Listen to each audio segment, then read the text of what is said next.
I am at First Baptist Lafayette, Louisiana. That is a great church. Very glad to be there and to serve at First Baptist. I've been a pastor for 20 years. My first church was in rural Texas. I was going to school at Southwestern Seminary and drove 2 hours one way on the weekends to preach at a weekend seminary church. We averaged 27 in Sunday school. And we were there for a little bit. We had 5 houses that had people living in them within a 5-mile radius of the church building. And so if you're in rural somewhere, then you're in rural somewhere, okay? And I've been there too. My next church was outside of Lawton, Oklahoma. And so we were a bedroom community of Lawton, town of about 2,000 people, small First Baptist church there. Ran about 50 in Sunday school there, and then went to Robinwood Baptist Church in Seagoville, Texas, which is part of the urban sprawl of Dallas. It was a very multi-ethnic area in the Dallas area, and then served for 5 years on staff at First Baptist Forney, which is a larger church, bedroom community of Dallas and suburbs, and now at Lafayette. So I've been in most of the settings that you have probably been in or are in currently. And what I'm trying to give today is not, here's how to do it at First Lafayette. It is, here are some principles that you now have to take and contextualize in your own setting. So that's kind of my goal here to do that. Now, in this presentation, we're going to use the Great Commission in Matthew as kind of our bones that we're going to build off of. And in that text, and it's very familiar, you've got one imperative. There is one main verb, and that is make disciples. The other verbs there are all participles that modify the main verb of make disciples. You have baptizing them, you have teaching them to observe, and then you have go.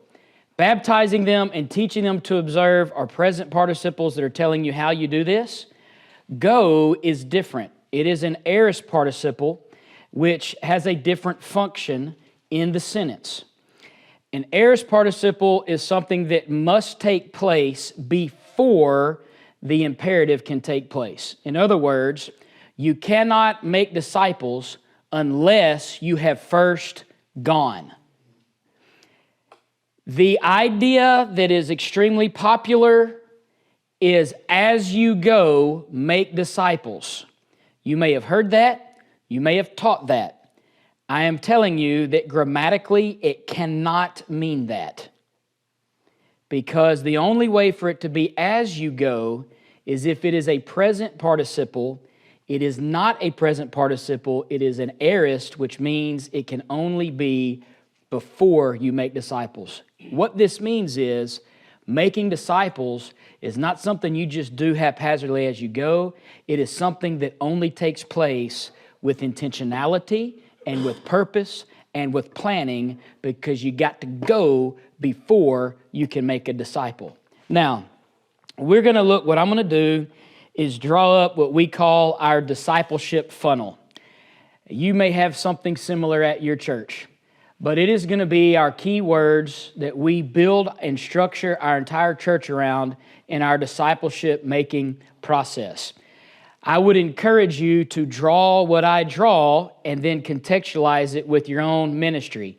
I did not give a listening guide with blanks to fill out. You've got the back of these if you need a piece of paper to do. But I'm going to draw some things on the whiteboard, and I'm going to walk through what we have at First Lafayette. It's what I had at previous churches as well. But I want you again to contextualize what this is. I'm just using what we use as a starting point. So when we look at the Great Commission, when it says make disciples, it definitely includes all of the participles there. But I want you to think about this when it says baptizing them. Who are the them in that verse?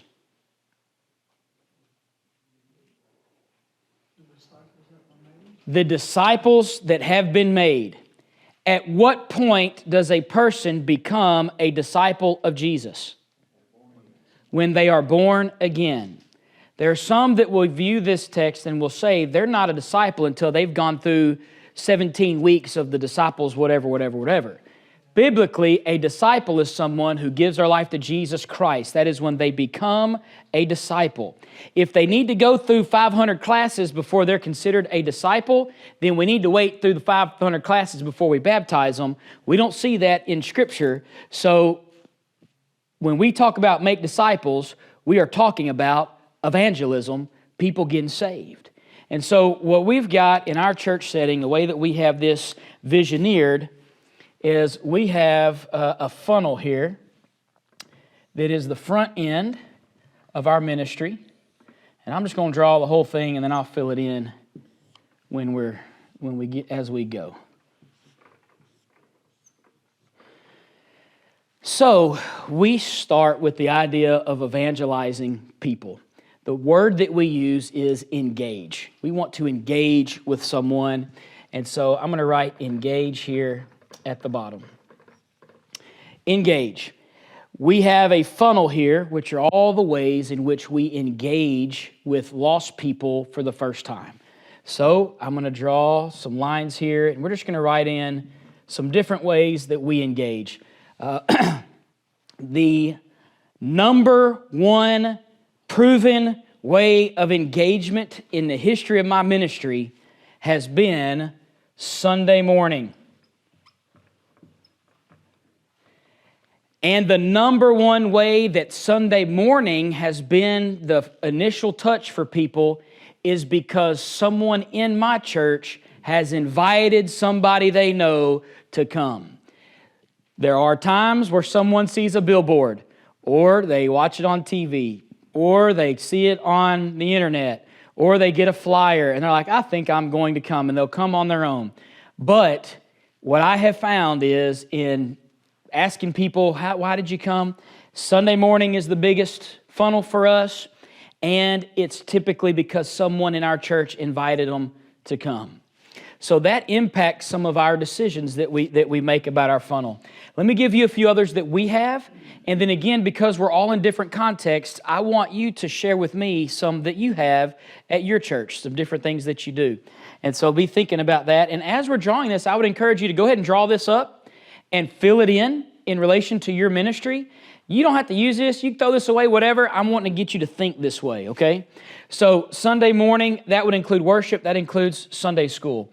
Another big one that we have, VBS, Vacation Bible School. Everyone that comes, they register to that. We funnel them in. I'm going to put, so we have a church school, 70%, and a Mother's Day out. 70% of the children that are enrolled at our school are not connected to our church. And so that's a great funnel for us to connect with first-time people. So VBS, we have an annual revival that I would argue is the greatest evangelistic event that we do at our church. We have a big revival. We have had special emphasis. First Lafayette is known for their singing Christmas tree. And so we'll do a big Christmas thing. And then there's a whole host of other things that we have, but these are some of the biggest on-ramps. Men's prayer breakfast or a men's breakfast where we bring a speaker and have breakfast. We did a men's fish fry a couple of weeks ago. We had Moon Griffon come and speak at that. He lives in the Lafayette area, so he spoke, and we got a lot of prospects out of that. All of these things are identifying prospects and connecting with people initially in this funnel, and they all funnel to something, and I'll get there here in a minute. What are some ideas on top of these that you have used as a funnel opportunity in your setting to find and to have an initial engagement with lost people? Do we have any other ideas? Go ahead, just throw those out there. I just had the sheriff's department come in. Okay. And do a demonstration on drones. Okay. And it really increased attendance, and it was very well done. Okay, so law enforcement, good. Big D Now weekend every January. Yep. Yep, D-Now is used for that in student ministry. That's great. What else? We have two different ministries in our church that draw a lot of people in. One's our food pantry. Yep. Our food pantry ministry brings a lot of people in once a month. And then we've had some folks in our church that is what God saved them out of. They were real bad addicts. Mm-hmm. And so we have it's a really big ministry growing now, our Love Like Jesus Recovery Ministry. Okay. And so our recovery ministry is able to connect with lots of people. Yeah, those are great. Some of those benevolence type ministries are, yeah, that absolutely connects you to people that you wouldn't normally. What else, guys? We do a huge fall fest. Okay.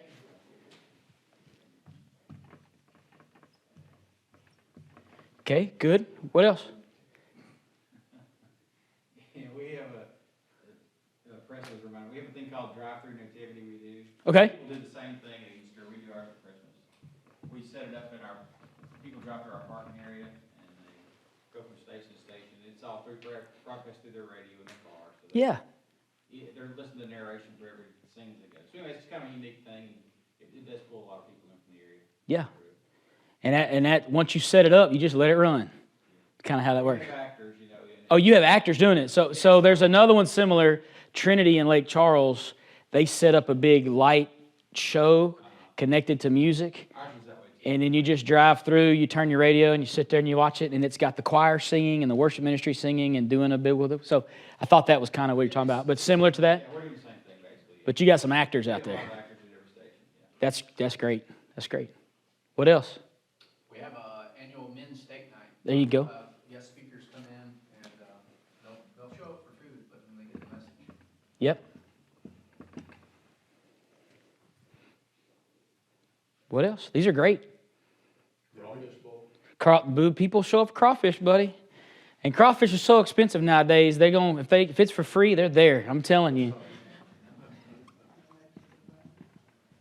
Okay. What else? Yeah, it was one that needs mentioned, but we do men's breakfast. Men's breakfast. We do, Yep. every third Sunday. But, one other thing, we have, different volunteers on every Thursday night of the week, Mm-hmm. knocking on doors. Knocking on doors. Okay.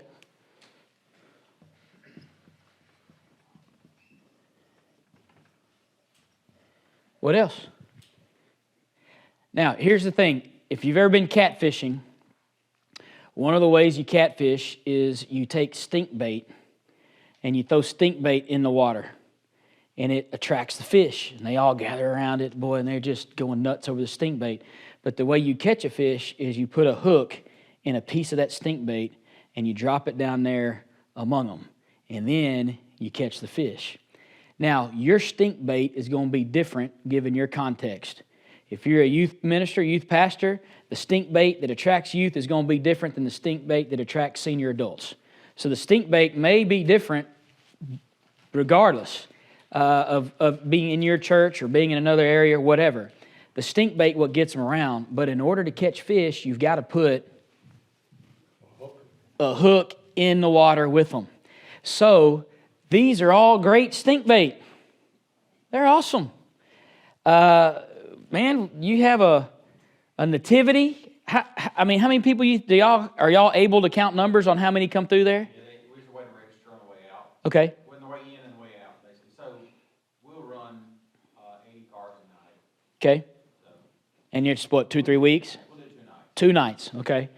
A lot of times when you have a special Christmas thing, you'll have 4 or 5 times your normal attendance show up if you do multiple rounds of it. I mean, just depending on what you're doing, you're going to have a bunch of folks show up for these things. The question is, what hook you putting in the water with it? Sometimes you're able to give a gospel presentation. You have a men's night or a D-Now, you're going to be able to give the gospel. Some things you're not going to be able to give heavy gospel. Food pantry, they come in to get food. You may talk gospel, but man, they're worried about food. So how do we get a hook on that? So the way that we get a hook on this is we register everybody that comes to anything. All right, they show up to any of this stuff, there's a registration that we have them fill out. Sometimes it'll be connected to connected to some kind of door prize. All right, you come to this men's event, we have a $2,000 shotgun that you can use and you can get.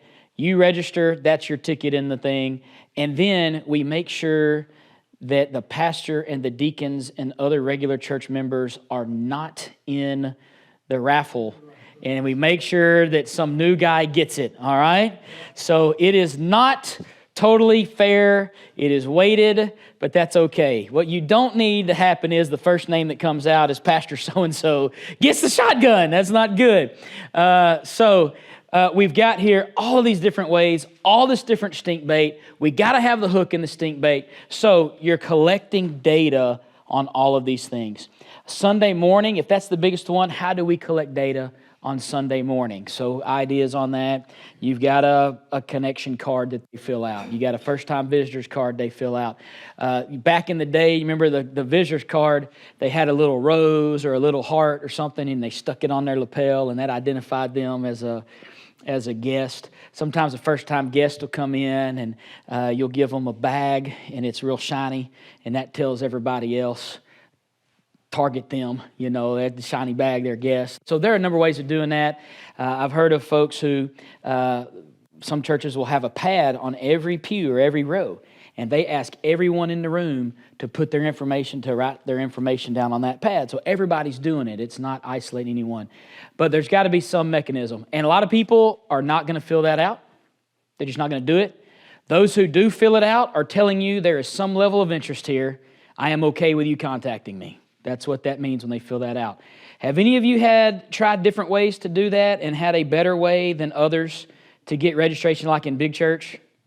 Y'all know what big church is, right? We have Sunday school and big church at our church. Okay, good. Go ahead. We have during the announcements and during the welcome up on the screen, there'll be a slide with a QR code. Okay. Or either text in, because a lot of times people aren't comfortable going into our connection or our welcome desk. But we have seen on average, they're usually like third time attender before they'll do that. Yeah, that definitely happens. Okay, so yeah, so a cell number to text in, QR code that'll send you to something online. Good. What else have y'all used? I need to know because we have a very small percentage that actually fills something out. Do y'all give gifts away? Fill this out, go get a fresh loaf of bread or something? Okay, y'all got it. Now, what is this funnel to? What do you do when you get the information? What do you do with that? Follow up. So here's how it is at the First Baptist Church. You ready? This is all part of Engage. It's going to be kind of a old school dinosaur word, visitation. When someone registers, they funnel into our visitation program. Our visitation program in general, just to try to describe that, it's on Tuesday nights. We start by serving a meal at 5:30, and then at 6 o'clock, our people go out. They make their visits. They come back by 7:30. We give a debrief period, and then they go home. That works for us because most of the people in our area, they work and they live in the area, so they can get off work at 5 o'clock. They'll be home within 30 minutes. They're home at 6 o'clock. When I served outside of Dallas, their commute was about an hour to an hour and a half for many of them. And so we could not go that early because they could not get home that fast. So we had to push it back a little bit later. So it's just different wherever you are. But we believed in getting a face-to-face visit. Now, this initial visit, I have had them say, come in, sit down, here's something to drink, here's something to eat. I want to know about Jesus and how to be saved. Will you tell me how to do that? Okay, it's gone that way. It's also gone, hey, it's not good right now. It's also, I've had 3 or 4 in 20 years of doing this pretty much every week. I've had 3 or 4 negative experiences where they would open the door, not interested, shut the door. I've been cussed at twice, all right, in 20 years of doing it. Most people are very appreciative. I'd say 98% are very appreciative. They know that you've sacrificed your night to come see them. They know that you care about them and that you love them, and it speaks volumes to them.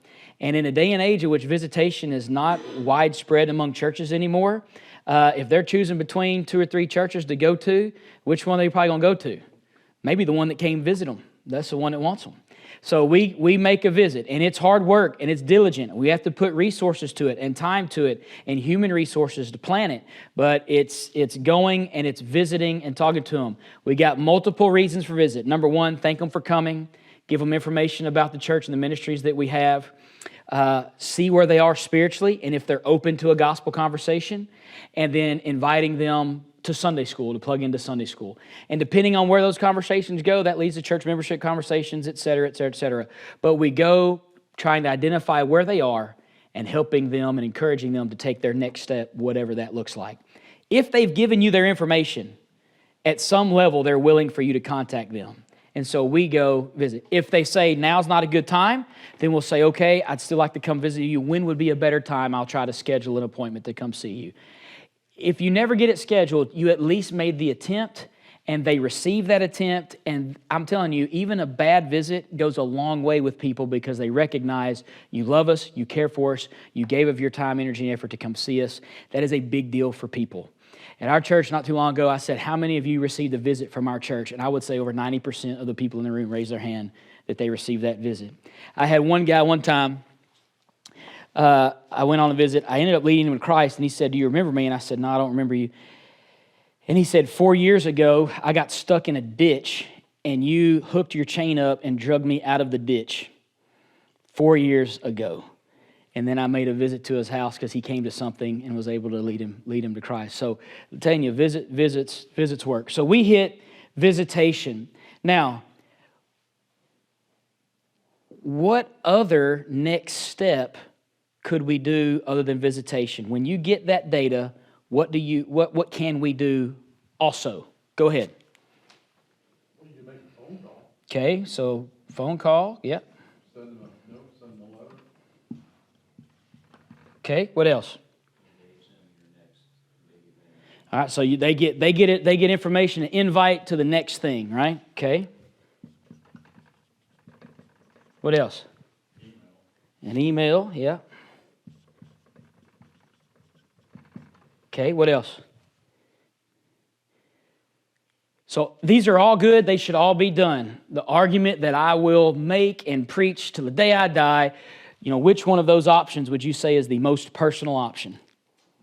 It's that visit. It's that visit. So that's one reason that we highlight that at our church. Now, all of this is engage. Can somebody, I'll bring that point up in a minute. So we engage. That's make disciples. Baptizing them is our first participle on how we're doing that. Baptizing those who have been made. When you're looking at baptism in relation to church membership, there are some that will say that baptism needs to be totally separated from church membership completely. Okay. We think that baptism and church membership go hand in hand, but regardless of which position you have on that, baptism identifies you at the same time with two groups. Two ways. One, it identifies you individually with Christ, but it also identifies you with the group of believers in general, we'll say. I would argue the group of believers specific to that church.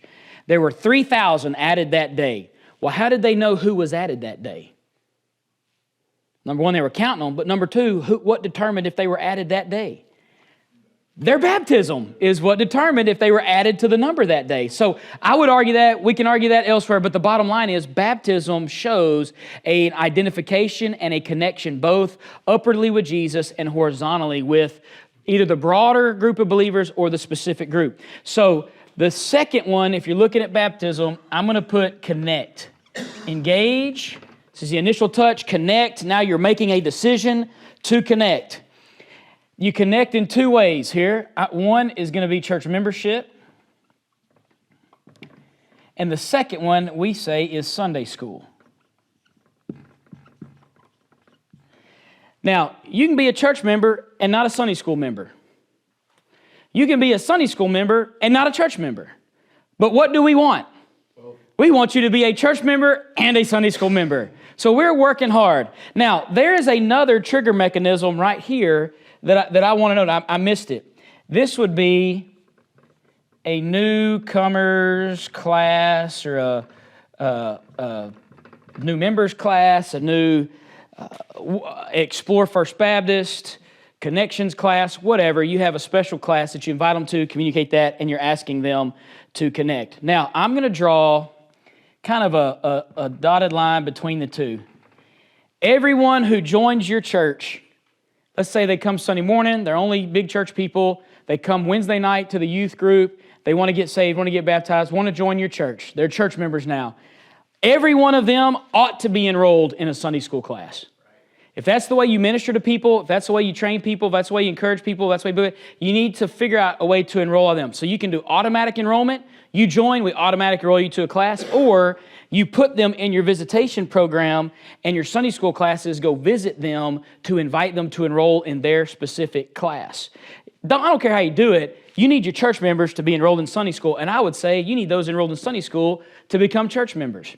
At First Baptist Lafayette, this last 12 months, of our baptisms, 75% of our baptisms this last year were enrolled and active in Sunday school before they made a profession of faith and were baptized.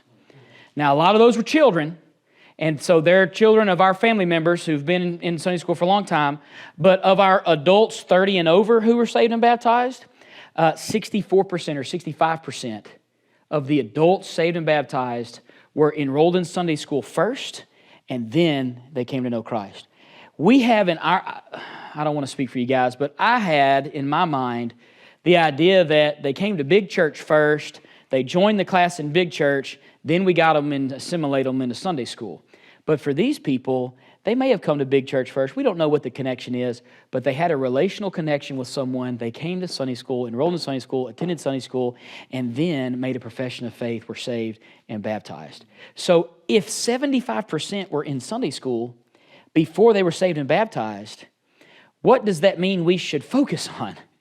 We should focus on building Sunday school as much as we can and enrolling in Sunday school as much as we can if we're going to see that result take place. So you've got your connect here. Let me give you a stat on this connect element.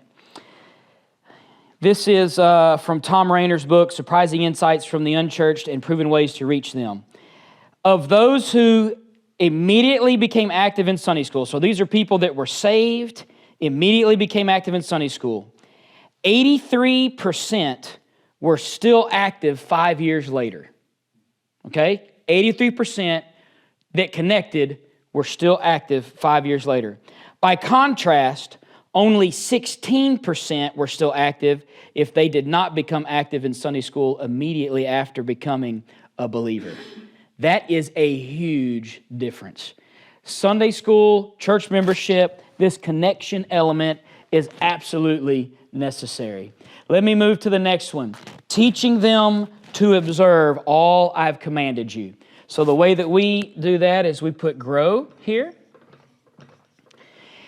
And in grow, we have, I would call them closed classes, discipleship classes.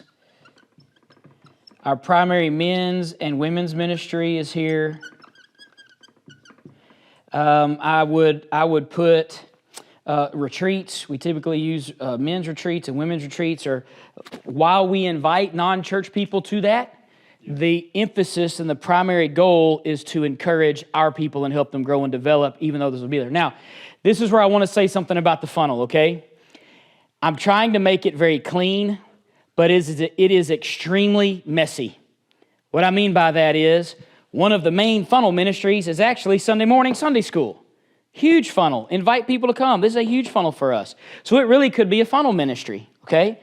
In Sunday school, you are going to engage new people, you're going to connect people, and you're going to grow people. You're going to do all of these things in Sunday school. And you're in a youth group on Wednesday night, you're doing all of these things on Wednesday night. You're going to do every ministry we have does a little bit of all of these things. The reason I'm trying to make it neat is what is the primary thing that this ministry is doing. So these engage ministries, the primary is we just want to engage with people. In the connect ministries, while we're going to engage with people, we're going to grow people, our primary is to connect people. These ministries, men and women, you're going to have lost people get saved with men and women's ministry events. But the primary goal for us is to grow. And then the last thing that we have is go. So those who were made disciples, baptized, taught, they're expected to do what? To go. It just is a big circle. So we're going to put serve right here. Again, y'all have heard connect, grow, serve from 5,000 different people and different gurus, etc. We're not reinventing the wheel. We're just trying to put this in an intentional plan. So I've got arrows going out. I would call this missions, things that we do outside the church. And then I'm going to draw an arrow back, because we serve by reinvesting ourselves in the funnel. So you get someone who brings their child to, in fact, I've got a family in mind. 2 years ago, they enrolled their children in First Baptist Christian School.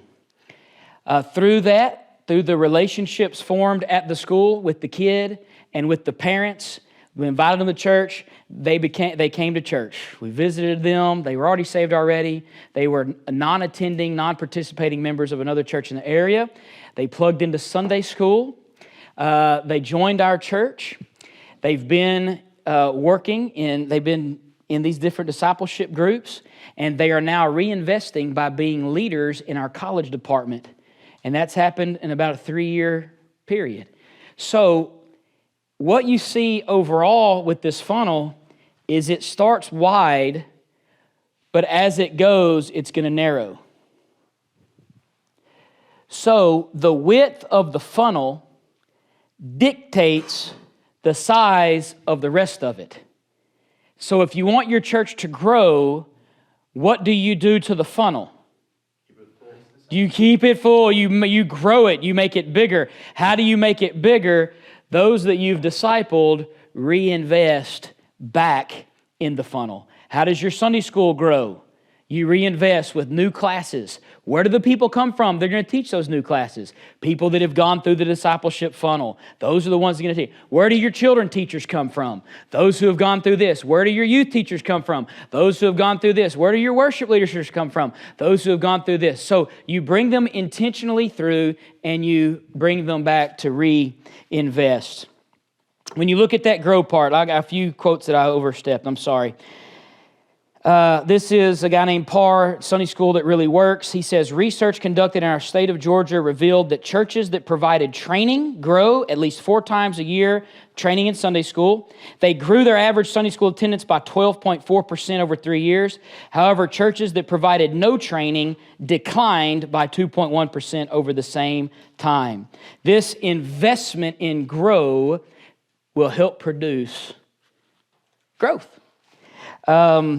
Men's, women's, discipleship classes, closed curriculum, one-on-one, serve. Talked about that. You've heard it. I've heard it said. I can't remember who quoted it. I can't quote it. Discipleship is not finished, or evangelism is not finished until the evangelized begin to evangelize. And so our process is not over with them getting enrolled in Sunday school. We're wanting them to reinvest their lives in the funnel. All right, we're about done here. So here's what I want to do on this. Let's go back. And let's talk about this grow area. How have you, I've given a few examples. What methodology have you used to train, equip, and help people grow spiritually in both their spiritual walk, but also in their ability to serve, the equipping side of it? What are some things that y'all have done in your setting that have worked well? Let me end with this. We'll let y'all get out of here. It's time to eat. Ken Hemphill wrote in Revitalizing the Sunday Morning Dinosaur, "It is my conviction that the beginning of the so-called demise of Sunday school can be traced to a time when denominations and local churches failed to use the Sunday school with evangelistic intentionality and purpose. When the design was forgotten, the Sunday school became a maintenance tool rather than a growth tool."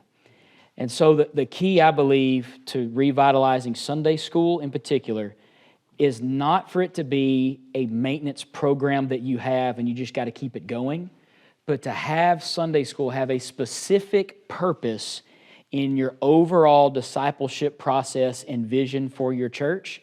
And if it has a specific purpose, then you will start seeing the value there. So anyways, guys, I'm sorry for not doing the starting new groups session. Forgive me for that. I think there were a couple of them that came in for that and decided we're going to do something different. So that's okay. But hopefully this was a good substitute and fruitful for you. Let me pray, and then we'll be dismissed. I'll be glad to hang around for a little bit to visit if you like. Father, again, thank you for the day. Pray that you've encouraged us today, and I pray that we'd be able to go home and reinvest in Sunday school and small group ministry. And I pray that we'd see a great revival in that area in our state. Lord, bless these men and women as they go home, as they serve you. And pray for a glorious day tomorrow in your house all over Louisiana. In Jesus' name, amen.